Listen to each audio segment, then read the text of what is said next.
Hello, this is Sonali आणि sharing is life मधला आपला 6वा प्रश्न असा आहे की मी सगळ्यांसाठी खूप काही करते पण माझी व्हॅल्यू यांना नाहीये.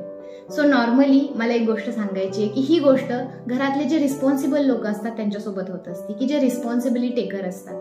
कदाचित आपली मुलं किंवा आपले भाऊ बहीण आपल्याला ग्रँटेड घेत असतात.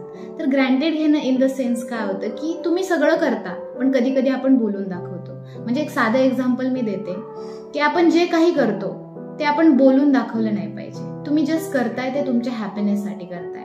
नॉर्मली आपण मधमाशांचं पोळं बघितलंय. आपल्या सगळ्यांना मध खूप आवडतो पण मधमाशीला आपण ठेवून नाही घेऊ शकत का? कारण ती डंक मारते. So it is as like that.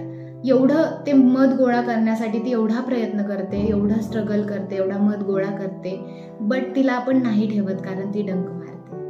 It is as like that. आपण आपल्या लोकांसाठी खूप करतो, we do everything, but at the end आपण बोलून दाखवतो. सो आपण बोलून नाही दाखवायचे. Whatever you are doing, just do it for your self.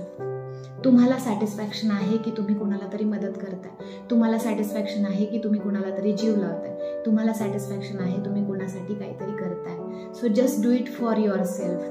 कुणीतरी तुम्हाला ॲप्रिशिएट करावं, कुणीतरी तुम्हाला चांगलं म्हणावं, याच्यासाठी जर गोष्टी आपण करत असो तर आपल्याला कायम निराशाच येणार आहे. कारण लोकांना एवढा वेळ नाहीये तुमच्याकडे बघून थांबून तुम्हाला ऑब्झर्वेशन करून तुमचं कौतुक करायला.